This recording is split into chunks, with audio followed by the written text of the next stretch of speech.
Ticket with the programming. I'm Chase Ingram. I'm Captain America. And along with me is Bill Grundler. Wolverine. And we are talking the Crash Crucible Re-Tour. And what other guy to bring on the show than this? And I got you your own theme music.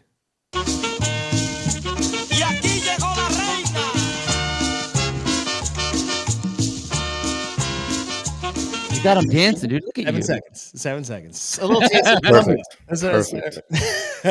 I got that right. I got that right? You did. Yeah, yes. good. Surprise. You got your own theme music now. You're official. Dang. First time on the show. Been a long time coming. Mr. J.R. Howell. It is the first time. Yeah. We are talk a lot. Like the three of us talk a lot, but not here. Between Bill and I, it's tough to schedule things. I have like one or 2 days at like 1 hour increments, and that's all. Dude, that's exactly how we are. Chase like, hey, what do you got this week? And I'm like, well, I have this 47-minute break here. I got this 18-minute one here. Shit. Yeah. So it's when CrossFit fucks it all up, and then they throw a meeting on him, and it throws us for the whole week. I know. We got about an hour, so like you guys just stop blabbermouthing about what's going on. But we are going to analyze the programming of the Crash Crucible Re-Tour. Now, JR, before we get into it, lay down the concept, the idea that you kicked around, the inspiration for it, and why you wanted to do it. Yeah, I would say for the last couple years, I've watched some other competitions toy with this idea, West Coast Classic and the Sanctionals year.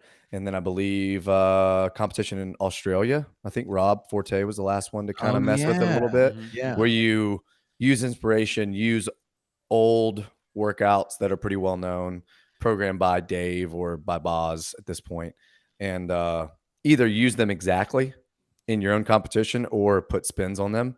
And Chase and I had a friendly back and forth about how you shouldn't do it, or it's not smart to do it because it's difficult, and because you rarely can tweak them enough to still make them your own, but still also pay respects where they're due.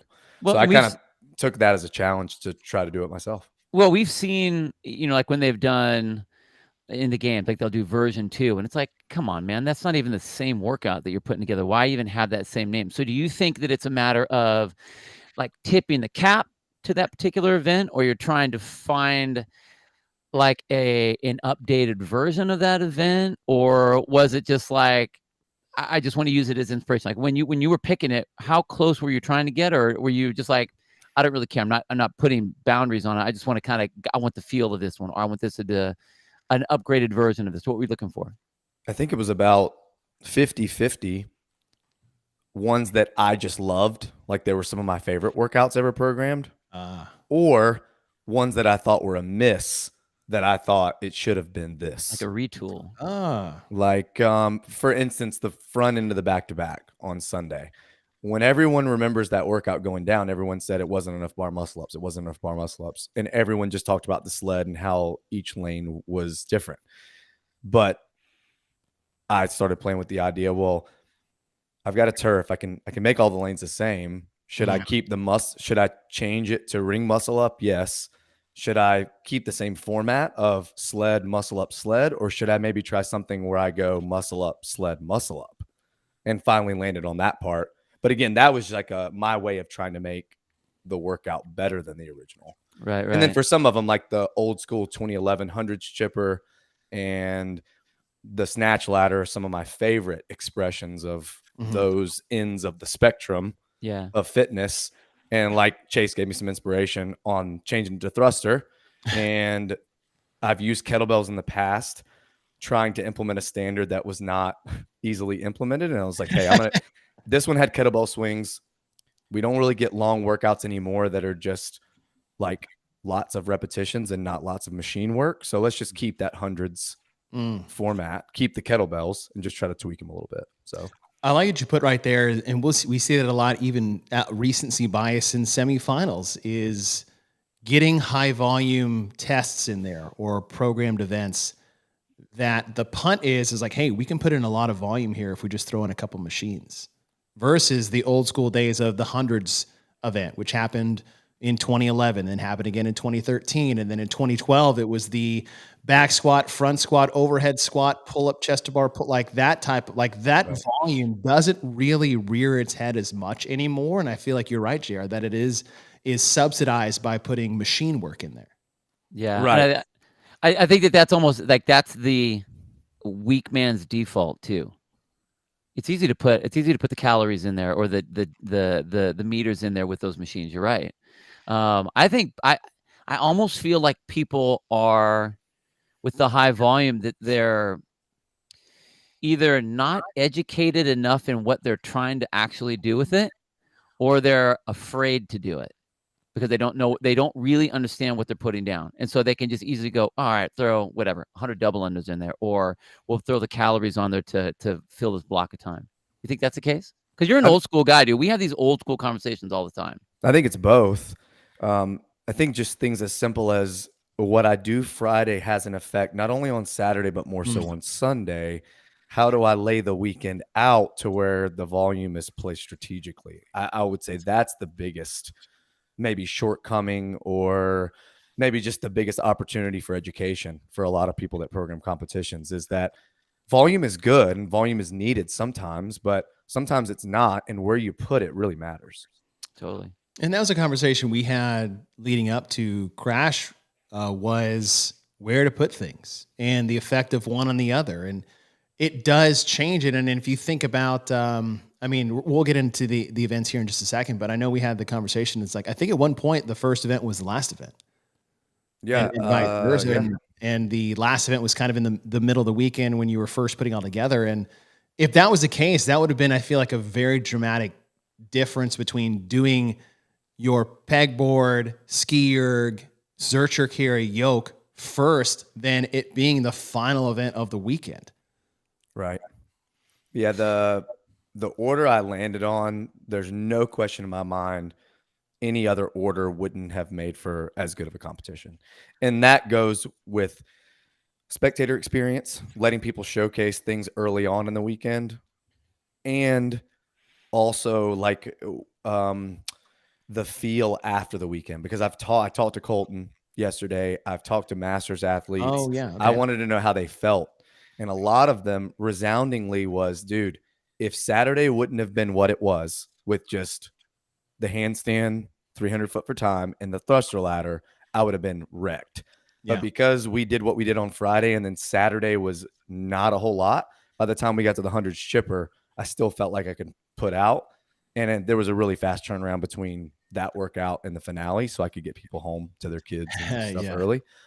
A lot of them said, hey, it didn't really suck until Sunday, and that's kind of what I wanted going into it. So Isn't it spiritual? Like you wake up on the third day of a 3-day competition, whether it's regionals or semifinals, and you're waking up, you're like, okay, we're going to see who's either been training for this physically or has the emotional and mental resolve to, because I remember rolling out of the bed in the old regional days, Sunday morning, I'm like, okay, this warm up is just extended 30 minutes prior to me starting the morning off.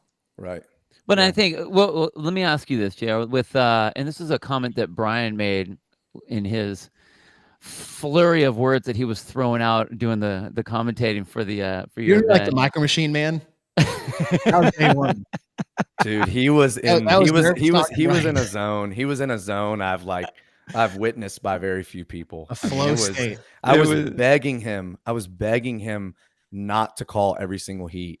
And he's like, dude, I'm good. Just let me go. I'm good. Just let me go. I said, all right, man. You go. He did it go too. for it. Go for He it. did. He did great. But a comment that he made was, I think he was talking to,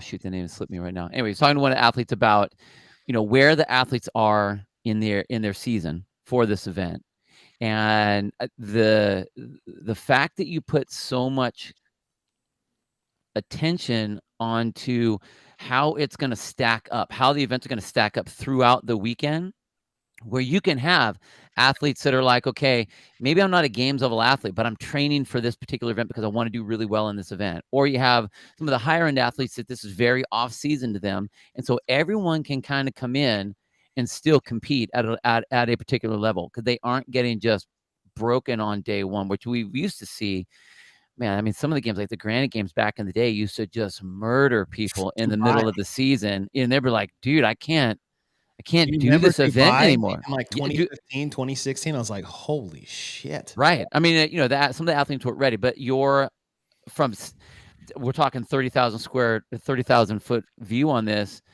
It reminded me of like an Olympic distance triathlon. Like everyone can do it. You can train to be really good at it, but even if you're not all that trained up, you still do it and have a really good time. So you can still have some really good races, and you know, even being able to, if there's something that is kind of within your wheelhouse, you get to shine. So it allows a lot of opportunity to shine, and yet still have an effective competition. But we talk about this all the time, like what's the why of putting it together? And I mean, Wadapalooza did this. You know, we've seen West Coast Classic try it, where when you set up a parameter like that, what then becomes the why of the event? Are we looking at overall fitness? Are you looking at just wanting to have some fun? Are you looking at, here's a new painting that we're putting together with some retreads of some old events? Like what was your underlying task with all of those implements that you put on your stuff like that? Because that's a tough play. Yeah, the purpose has always been to give the athletes another option in the off season. However, lots of options. There aren't a lot of options at the top, and there's like the tippy top of like the majors, and then there are some people there in the middle, and then there's, I would say, lots of options for like 1 day long competitions, or even like weekend long competitions, or even the old school like individual Saturday, team Sunday, where people do both.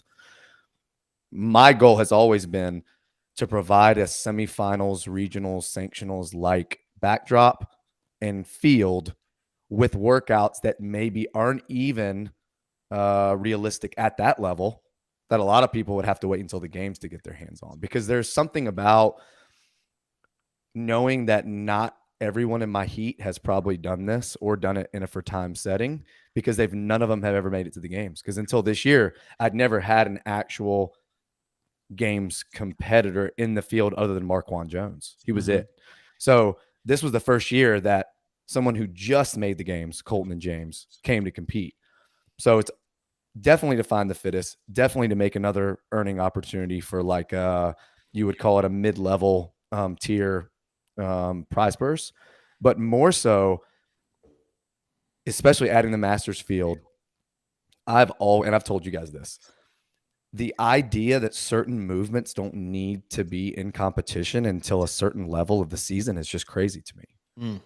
And showing whoever wants to watch that these guys and girls can all do these things whenever. You can have them weigh a sandbag and do something in the open with a sandbag. Just have to make them put on the equipment list. You can have yokes dude, if I have 6 yokes in a lane and they all fit fine, there were no logistical concerns there with yokes running into each other, or like I had smaller diameter plates so they weren't taking up as much of a footprint. Like you could easily have 10 yokes at a semifinal, easily. Yeah. So it's like that kind of a thing where like, yeah, is everyone going to have a wall with 6 pegboards? No. But I mean, I can't think of anyone that didn't do at least one. And a lot of those people I've never even sniffed a semifinals for, much less been at the games. And the only time we've ever seen a pegboard is at the games.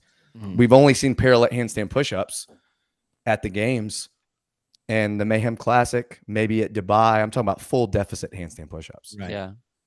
On parallettes. But why? Like that movement's been around since the kettlebell swing GHD parallel handstand push-up workout at the games in 2009. So just things like that. I really want to broaden the idea, and Boz has talked about it all the time. Like, why are you training things that you think only come up at certain stages of the competition, instead of having your fitness be broad enough to where, yeah, if you've never flipped a flip sled before, I can still probably figure it out in the warm-up room. Yeah. If I've never walked over something, maybe I should do more shoulder taps, like all those kind of things. Well, it's also a testament of if you are doing an appropriate level of GPP, even if you've never done a flip sled before, it's like, you should have done enough power cleans and hang power cleans and maybe a tire flip here and there to have the skills and fitness level to figure it out. or like you said, the moguls that you had, and we'll get into it. But like you packed this out. The flip sled, yoke, handstand, obstacle course, rings, GHDs. Like it was a kid playground, dude. Yeah. It was a CrossFitter playground. Trapeze bar, Yeah. bar. Yeah, the trapeze bar. So let's dig into these a little bit while we got you here, and we'll kick things off. Is the first event. And I'm pulling all this from Known and Knowable. Halpin did a good job of like putting what the event was and where it came from. I thought that was pretty cool. And regrip 3 rounds for time, 3 or 2 pegboard ascents, 20 and 15 cal ski erg, 100-foot Zercher carry with the yoke, 285 for the men, 185 for the women. This is coming off Aeneas, which is the finale in 2018. And when you put this one together, just walk us through like your thought process and your desired stimulus you wanted to get from this exactly. I loved this finale in 2018. The yoke at the end, just like any kind of horizontal displacement, makes for like the best finish ever, whether it's a lunge or a carry. It's just really exciting at the end of any event, much less like the finale at the games. I always, though, thought that the number of pegboard at this stage wasn't appropriate because everyone could just do them unbroken. And then the light thrusters were there, and sure, it was supposed to be a race, but this Aeneas, the original, ended up almost coming down to how fast you could load your plates onto the yoke. Right. Mm-hmm. And if one went rolling across the floor, if one was smoother or not, like it. So when I was thinking about, well, I definitely want to use the pegboard again. Last year was the first year we used it. Let me look at all the pegboard workouts. I loved the split triplet, I think it was the name of it, but that was only like 1 or 2 pegboard with the dumbbell. It was 2019. Not a lot of people got to do it, but I like the idea of doing something like that. It was a lot of grip. Obviously there's the thruster one, there are some hanging out, but this one, I'm like, I wish it would have been rounds and they just would have came back.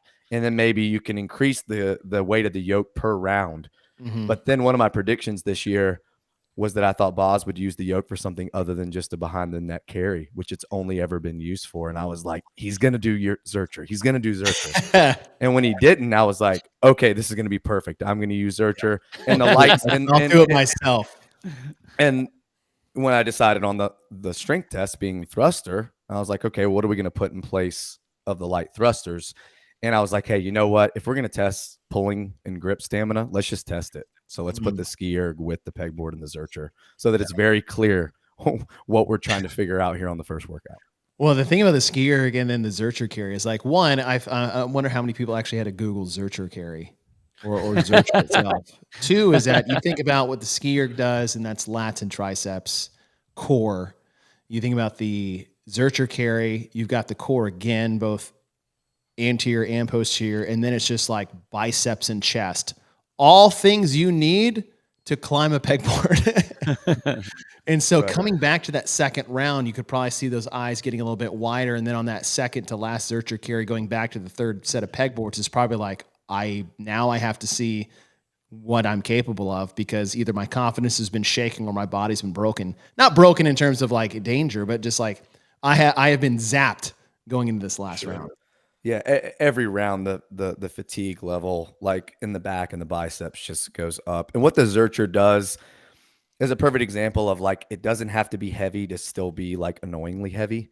Like you could tell it wasn't really heavy for anyone. No one was failing the carry, but since you were forced to put it down after 50 feet, it was absolutely who wants to just take one breath and get back to the pegboard, and who wants to stand there for 20 seconds and wait, because the way it's sitting, it's so hard to breathe like that. Yeah.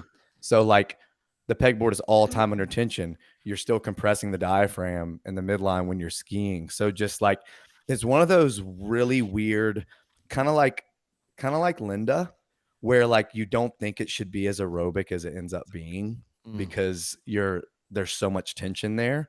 That's kind of what I saw a lot. And like most workouts, and this being the first one, I wanted everyone to be able to do the pegboard when they were completely fresh, and there was no excuses of like, I'd be able to do the pegboard better if we didn't do XYZ yesterday. People came out way too hot. People told me in the warm-up area, I'm going to do 2 and I'm going to break and then do 1 for the first 2 rounds. And then if I feel good, and no, everyone just did 3 unbroken or 2 unbroken. And they got back on round 2 and did like 2 or 3 unbroken. And then some people on round 3 got to complete failure after going unbroken for 2 straight rounds. Well, and you talked, Chase, about what the Zercher carry is going to do, where it's sitting on your bicep, so you are holding it, but you have to think about that blood flow restriction that you also are getting that to your grip. So you're basically strangling your forearms, and then that's what you're going to use when you go to that pegboard and have to hold on those pegs as you go. I think it's great. I think it's great. And if as an athlete looking at this right away, like it sets the stage for like, oh shit, all right, here we go. Here we go. This is going to be fun. Because now it's like, yes, it's a race. But I think to your point that we said earlier is you can't look across the field and just assume that, oh, that I've already seen that guy win that race. I know he's good at this. This person I already know I've seen is that. This is in their wheelhouse. This is something like, well, you could screw it up big time. You could screw it up big time, and it's mixed in a way that like you're kind of looking around across the floor and you're like, I have just as good a chance as anybody. I don't know. There's no wheelhouse people for a Zercher carry. Exactly. Like you think, like one thing I really tried to do too, and we can touch on the scoring. That's like a whole podcast, and I really there are a lot of that things is about, a whole podcast. But what I was with the scoring, with the time caps, with the level of skill, with the unknown, like I said in the beginning, how many people in the field have done a pegboard workout period at the CrossFit Games? They didn't do pegboard last year. Right. So Colton's probably the only one that's even done a pegboard in competition. Kinsey Riley, Elijah Muhammad, they're all in the Masters field.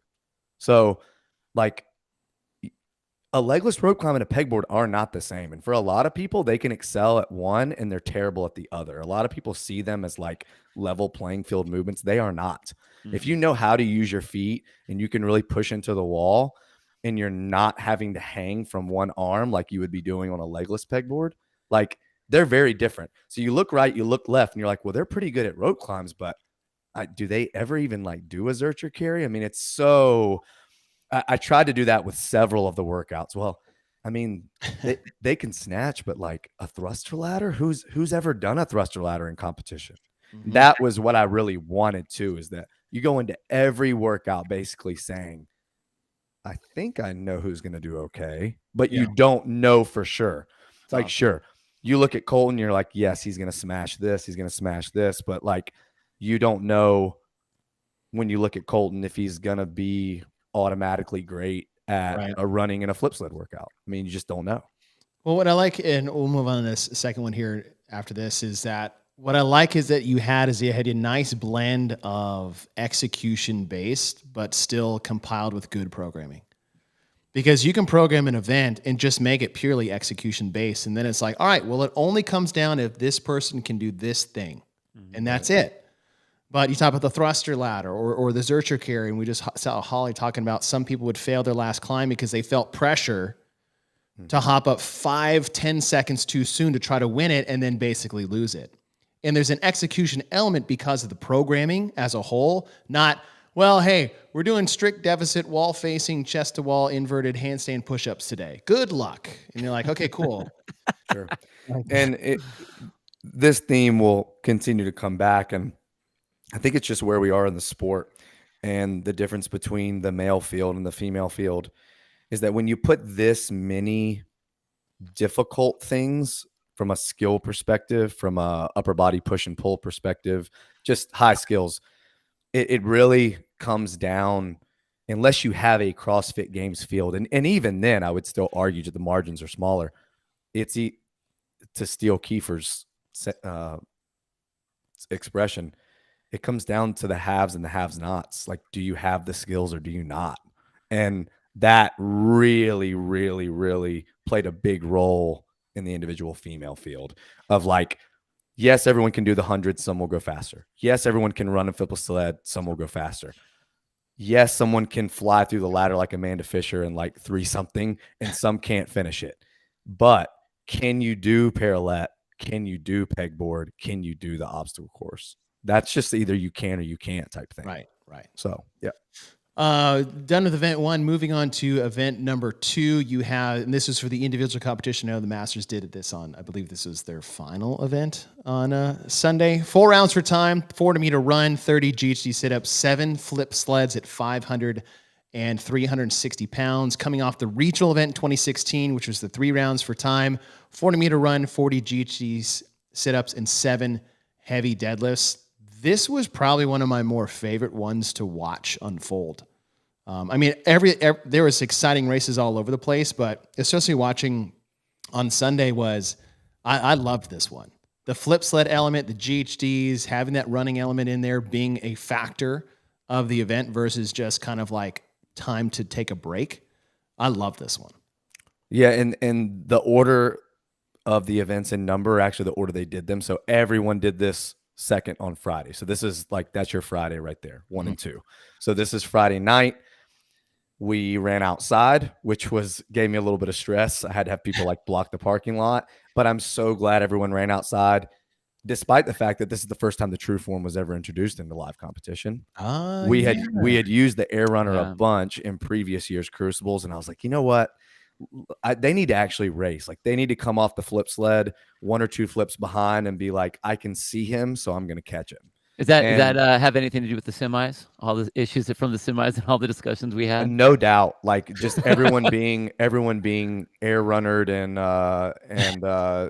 shuttle ran out. I was just like, hey, let's just like let them do a foot race. And from a programming standpoint, because of where everything else was in the competition, I didn't want the workout to be like it was at regionals when some people just couldn't deadlift 405. It was like all about the deadlift for a lot of people.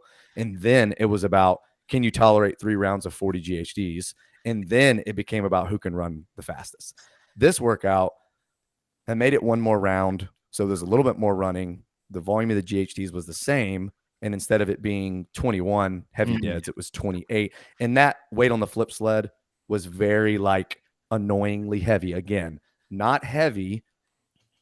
If you're a shorter athlete, sure, it was more difficult, but very much this is just grunt work capacity at the end of the day. Yeah.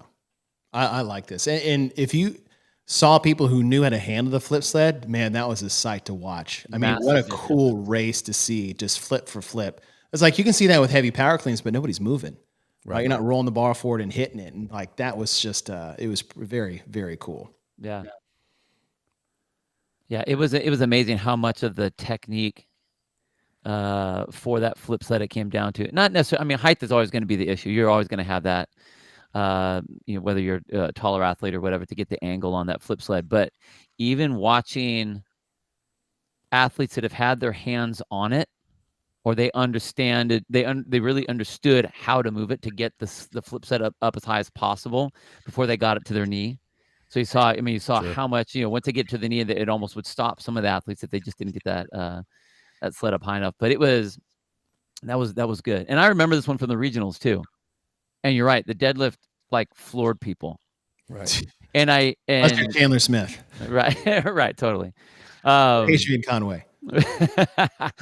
But I think that the weight looks different on the flip sled. So even though it's 500, 360, you're not picking up 500 pounds with that angle. So like you said, it's just and you get a good enough to be a pain in the ass. Well, we just did a shit ton of grip stuff. Yeah, true. So here we are again, where you got to now you got to grab that. We've seen what we saw what that did to Matt Fraser at the games when he went from flip sled from the pig to the rope. So we know that there's that grip element to it. So I think that's a nice way to cap off your forms for the first night.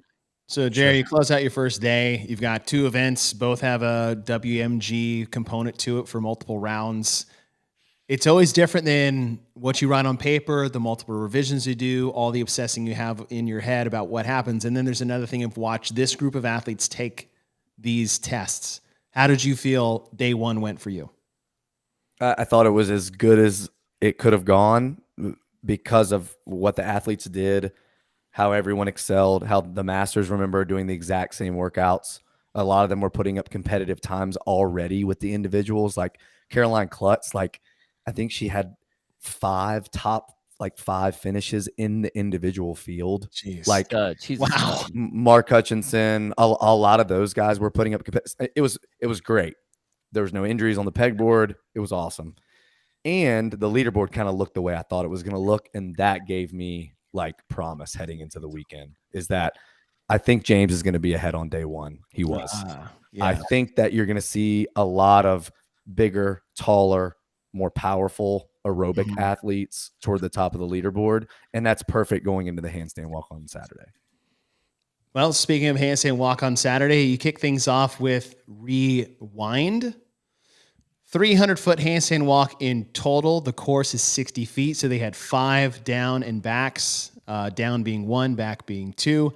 20-foot handstand walk obstacle, ramp to ramp, into 20 hurdles. There were 5 of them, and then 20 handstand walk stair to stair, and then they'd go back. Time cap, 10 minutes. So this is a pure gymnastics, 3 different basically obstacles, and one we've never seen before in competition with the hurdles. How did those come into play? Me trying to make use of all this AAI equipment that I'd accumulated over the years. Because, those were, in all honesty, though, 2018, what I remember most about that event was the Zeus Pro double under into the slalom. And I remember the slalom wasn't really a big deal at all for people, but I just remember that visual of having them do figure eights in and out. And then they went up and did, I think that was the first year they did the low parallel bars, if I'm remembering correctly. I think that was the last obstacle. And you saw a lot of people get there and then like just fail when they got there. What is so cool about this is how Mackenzie and Marquand did that workout, and the time that they, like Marquand's time, I think his time was like 3:21 on 300 feet.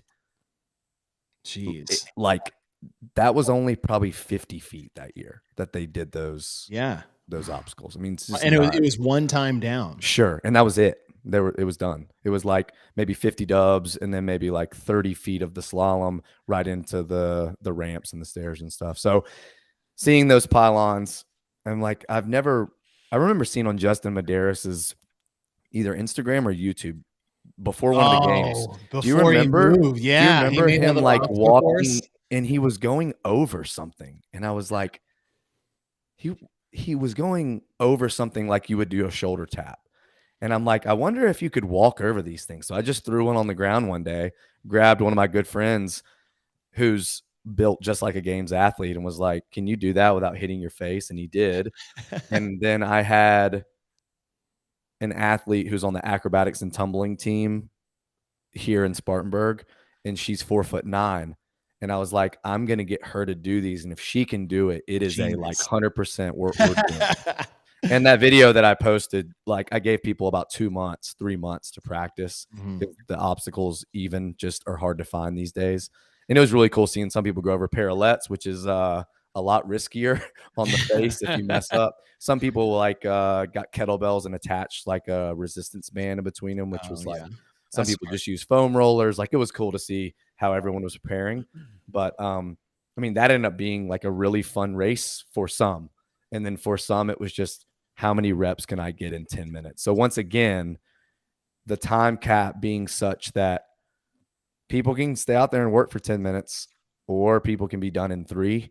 And what that's going to do to the scoring system is really going to punish the people that don't have the skill. Well, and I think the fact that you gave them so much time, and we've talked about this in so many different events, if you're going to implement something new so that, just like Chase was talking about, an execution event.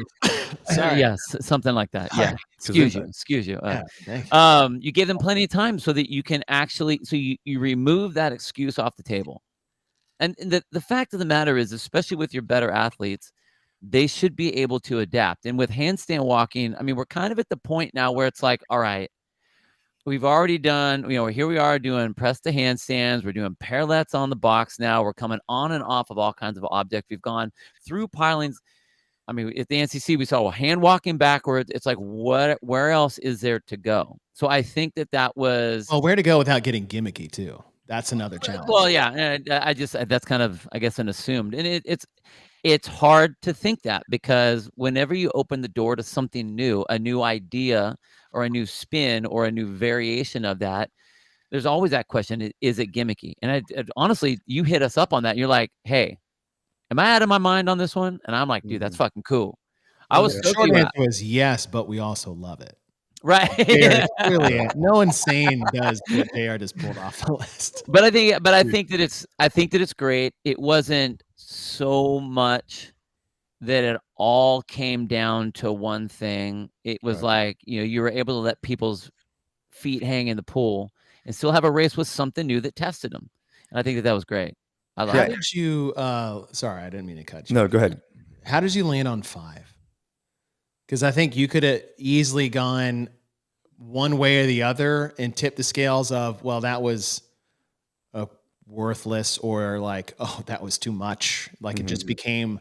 Yeah, why not 10? You want it to just be a shoulder endurance event. You want it to be a skills gymnastics test and an inverted handstand walking capacity. Well, I knew to a point, like if I would have done like a 10-minute AMRAP for distance, like, and that's just like, what are we doing out here? And then no one can put on a show on the thruster because they're so like spent.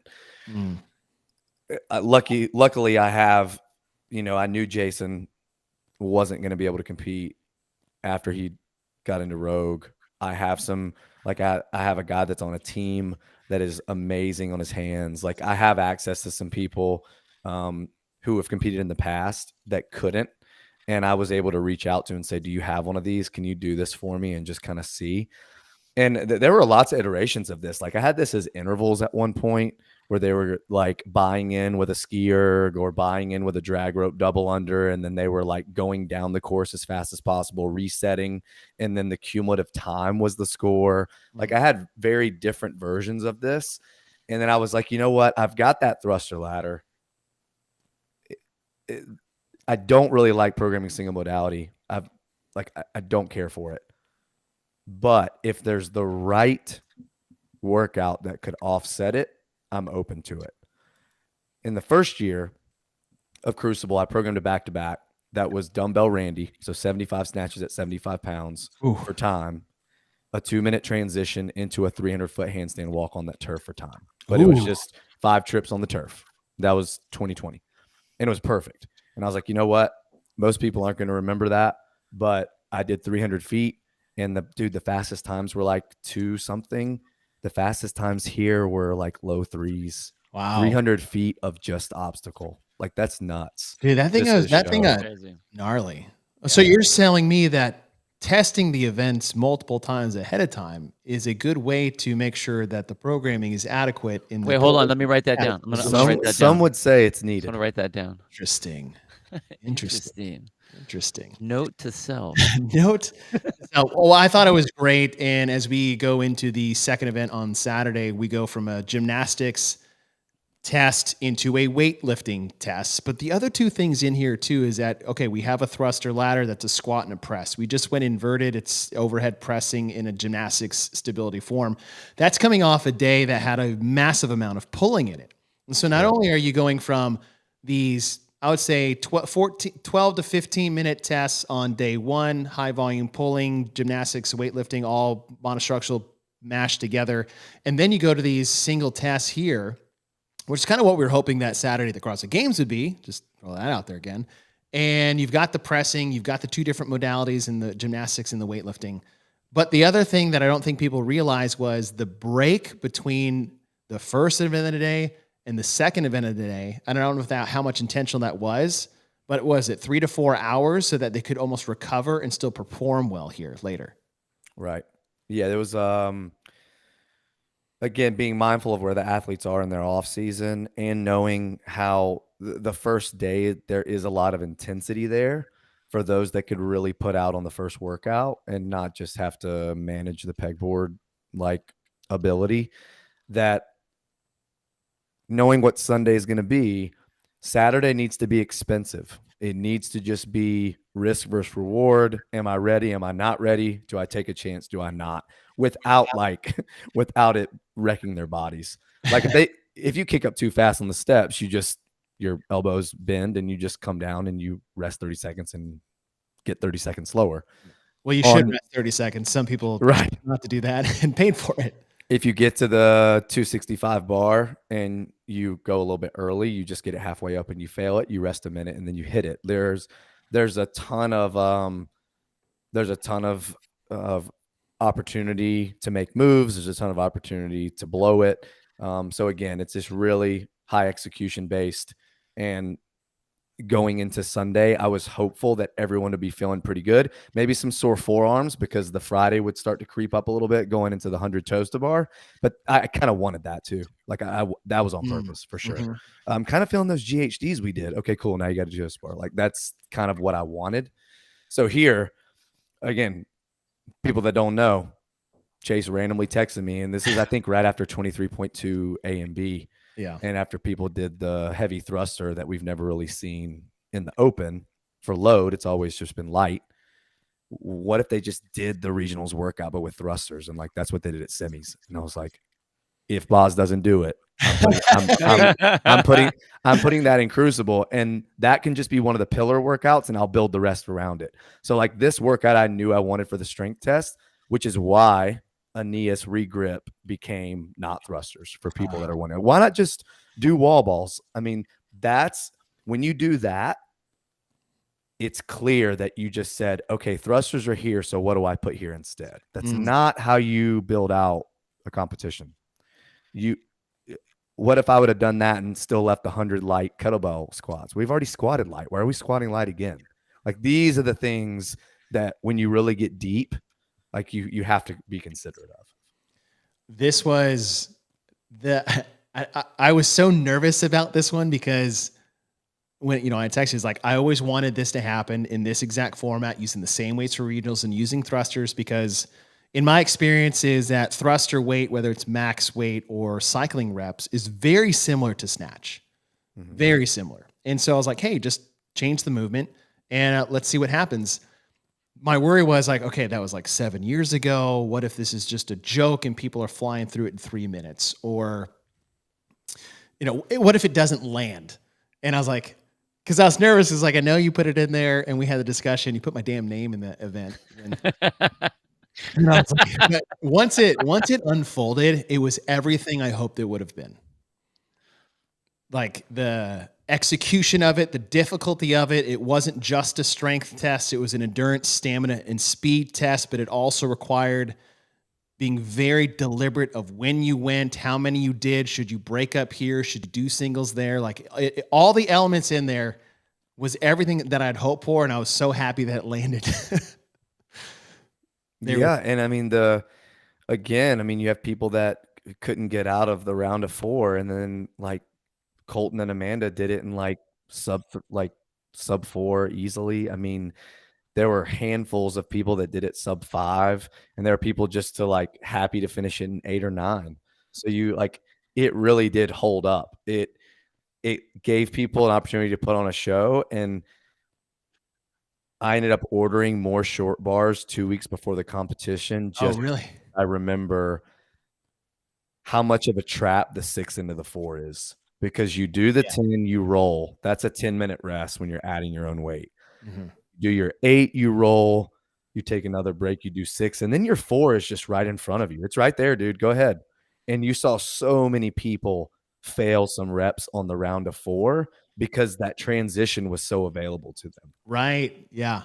And that was really cool to watch. And like I told people, like John Young tested this for me because I know how strong he is. And I was like, dude, fitness, yes, will play a small factor for the strongest, but you're just one of the strongest. I need to know that this is even appropriate. And he was like 6 minutes. So I was like, dude, like people are going to be able to go sub 5 for sure. We're good. Let's do it. And I asked him about it. And he said, I did the 4 and the 2 unbroken. It was actually the earlier sets that just kind of made me rest more.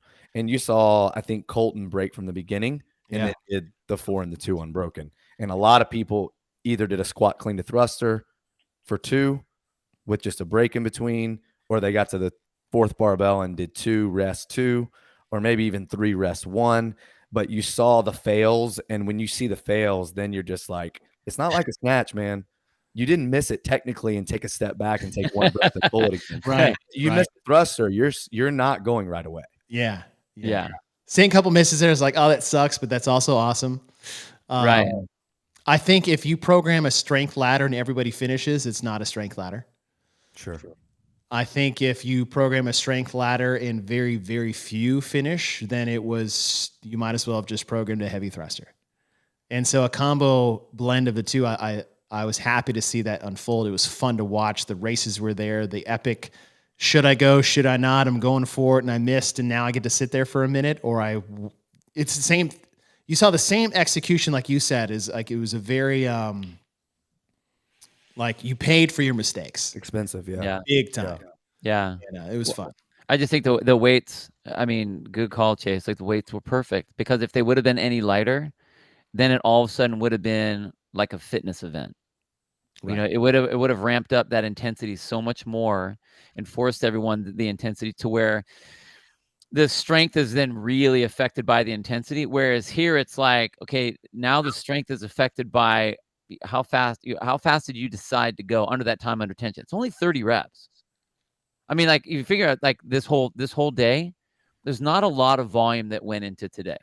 So you're right. There was a lot of rest, which allowed for the Sunday to be a great day, but also really allowed each one of these reps to really count. And yeah, it's awesome. And I fucking am so sick of a 1 rep max. Every single stage and every single event, they all have to do it. So I tip my hat to you, dude. We do not need to have that every single time. You can test strength just like that, or in other ways. It doesn't have to be 1 rep max. So I was very, very happy about that one. Yeah, and a lot. Haley Murillo, I think, like I want to say maybe on one of Peter's vlogs, she said something profound and like is a perfect way to describe this workout. Like you cannot fake a thruster. You cannot fake that. It's like one of the purest forms of strength, not doing a powerlifting movement. Mm-hmm. Like you can just pull and pray on a snatch, and sometimes it's just a miracle. It happens. You catch in the bottom and you hit it. And even on a clean and jerk, sometimes you're just like, you're having a really good day. Everything's hitting, everything's firing. Like a thruster is either you can do it or you can't. Right. Well, there's also not the movement. I mean, with a snatch and a clean and jerk, if you jerk it, you could walk it and catch it. Sure. You can't do that with the thruster. You're either solid out of the bottom and pushing it straight out, or it's not going up. Right. That's great. Yeah. You saw tons of PRs. Like I think Lydia Fish PR by 20 pounds or something. Wow. Like there's a name to remember. Yeah. I mean, I knew going in just because I had talked to her coach and she kind of gave me a nudge. It was like, hey, like tell the people that are commentating, watch out for Lydia because she's so skilled and she's getting stronger and she already has a pretty freaky capacity that like depending on the holes of the other competitors in the scoring system, she hits a few home runs and she's going to be right there. And what do you know? She's wearing the leader jersey on Saturday. So. Well, I thought it was great. I like the switch to day 2, the low volume, gymnastics, and then the strength test. And then we completely switch gears to start things off on Sunday. Hundreds events, 100 toes to bar on the trapeze bar, 100 dual hang kettlebell snatch at 35s and 26s, 100 box jump overs with a step down, 24 for both. And then 100 dual kettlebell squats, hold the kettlebells anyhow. And this, when I watch it unfold, looked like it surprised some people because of what we started the show off with when programming high volume events and how to do that appropriately with movement patterns, weights, skill levels, and volume outside of saying, hey, row for 100 cals or bike for 100 cals or do burpees. And all the ones you retold and thought about, was this one of the ones that was the toughest to get down, Pat, of the 7 that you had? I would say it's this one, not so much because of the movement selection, but the order. And I tested it different orders. I had other people test different orders. I went back and forth. I was like, I notoriously program lots of pulling. Like that is if you go back and look at all the crucibles, like that is just something I'm biased because by nature we have so much pressing in CrossFit. Burpees, look at your arms, shoulder to overhead, all that. So I have a tendency to value pulling, and I'm like, whether or not I decide to do pull up on this bar and toes to bar, in my head, makes or break the competition. Like, I took it that seriously to like think, was the GHDs enough on Friday of like midline? Because I have a lot of midline just everywhere in the competition. So like, this bar is weird. Like, the bar can't steal the show. The bar cannot be the reason someone did great on this workout or the reason someone did bad. And I think at the end of the day, that's what it came down to. Yeah. Right? Like, he's like, no, I want this to be about the bar because it's new and it's different and nobody's done it. I like that you're thinking like that. Yeah. It's same with the Zercher. Like, if I make the Zercher 100 pounds heavier, it's only about who could carry it without putting it down. That's it. Like, and then you kind of lose the whole point of the workout. So yeah, what I'm really glad that I landed on this, and me and Chase even talked about this, was I messed with the idea of going like, do I go grip and then no grip and then grip and then no grip? So like, do I go toes to bar, box, snatch, squat, or do I start with the squats because it's like, there they are, do them unbroken, and then now you're just dealing with that the rest of the workout. But this order, by far, I mean, seeing what Colton did on it is crazy. Seeing what Ellie Hiller did on it. I mean, you have people going 16 something and then other people going like 23 or 24 minutes. I think Ellie did it in 18, and then, a lot of the women were in the mid 20s.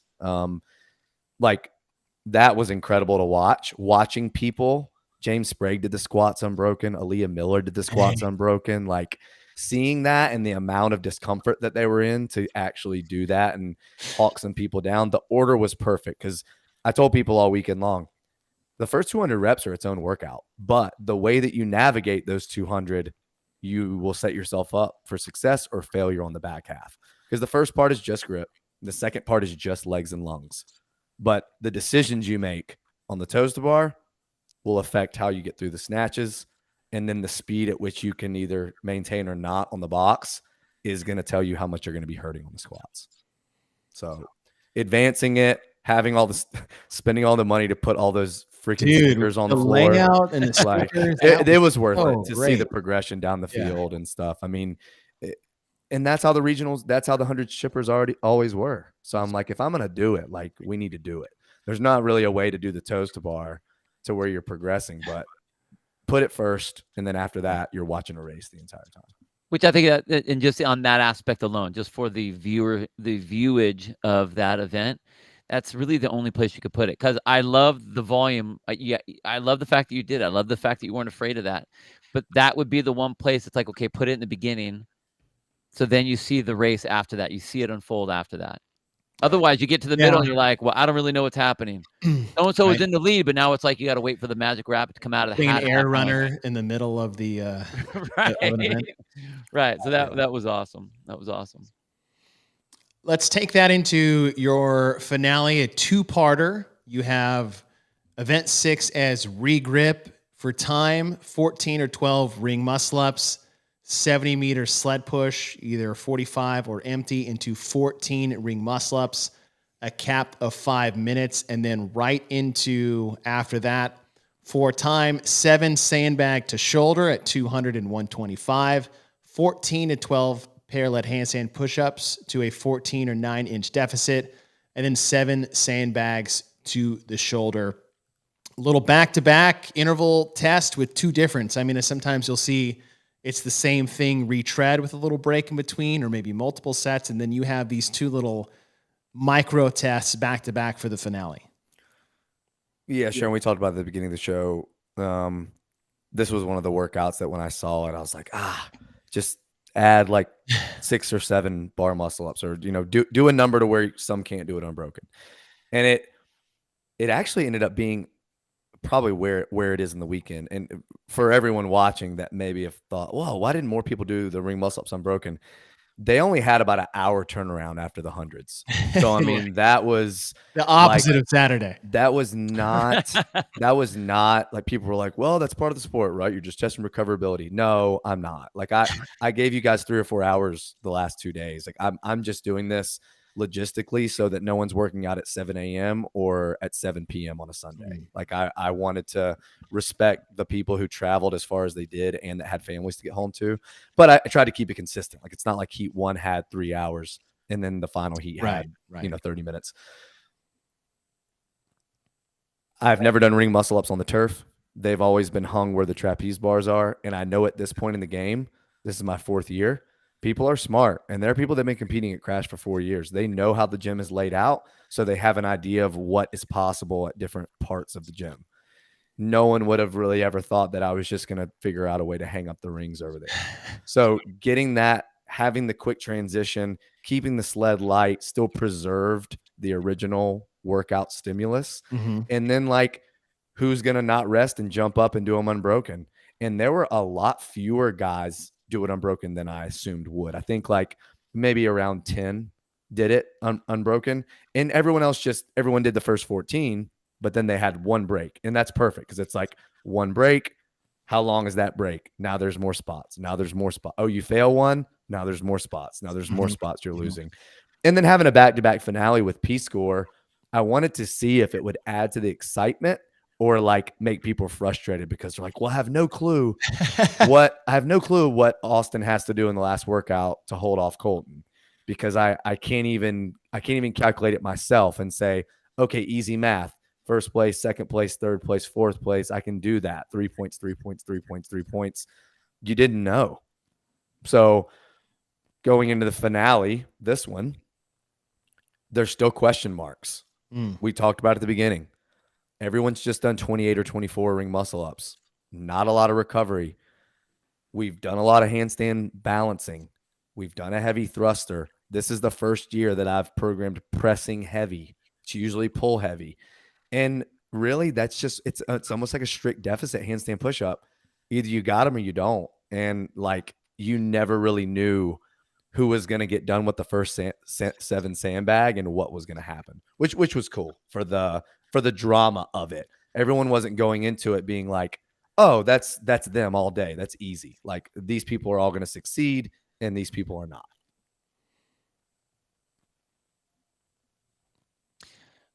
I love the fact you're right. There we've been doing a lot of, you do have a lot of on your hands stuff, which is totally fine. What I like about this one is the sandbags are a decent weight.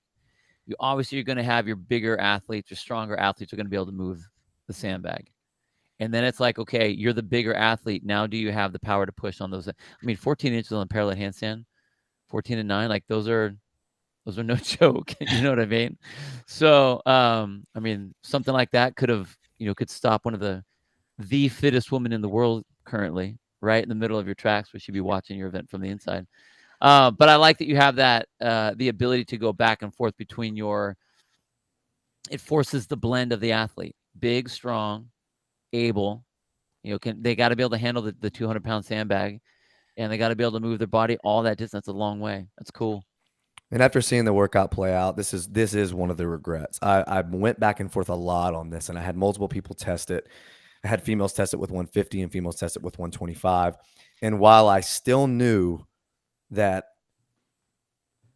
the gymnastics would be the crux of the event, that bag could have been 150 and should have been 150 because everyone can get through the first 7. But Right. then and only then, if you can get through those middle reps, now you can show me how also strong you are by racing with the 150. And I think that would have slowed more people down. What was shocking though is how many people didn't even get past the parallettes. And we started the show off, female specifically, by saying, so at the end of the day, it really didn't matter, right? It didn't matter if it was 125 or 150. I think that's just me being overly critical. Like, I could have actually made it 150, and the workout would have still been the same, essentially. Yeah. Well, I mean, go ahead. I was just gonna say, would you change? Going back and talking about the handstand, would you change the depth or would you change the rep? Would you lower the rep number or would you change the depth? I think I would have just flipped it. I think I would have done 7 into 14 on the bag back into 7. Oh, okay. So how I did the first half, where I went gymnastics, sled, gymnastics. Right. I think maybe if I would have just given them a small set of 7 and 6. So it would have been 6 for them. Yeah. 6 for the females. If you can do them, great. If you can't, you just spend most of the 5 minutes working on them. Then you do 14 in a row with a 125. That would have been appropriate for sure. You go down the turf and then you come back down the turf. And then you have the 7 waiting for you there, or the 6 waiting for you at the end. So like, yeah, if I want to pick it apart and be overly critical, I think I probably could have tweaked that a little. I still think the same people would have done really well on it. Yeah. But I think it maybe would have given more of an opportunity for some unknown. Like when everyone got to the wall and you saw what kind of sets people did, you knew right then, oh, they just did 2.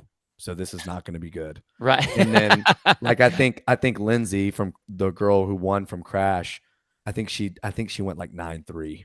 So like you could already see like, oh, you're doing more than 6 after the muscle ups. Right. You got them. Right.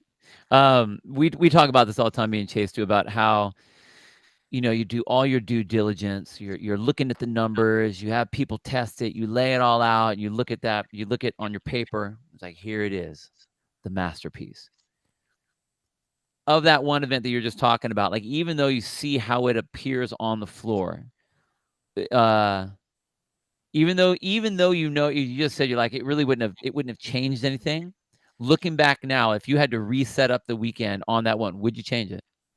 No, or just like, you know, that's just me. That's just no, me because that progression down the turf and waiting to see who's going to come off the wall and get back to the bag. And then like in the men's heat, I think going into the final heat, only 5 guys had finished that workout, the sandbag parallel. And then all of the final heat finished it.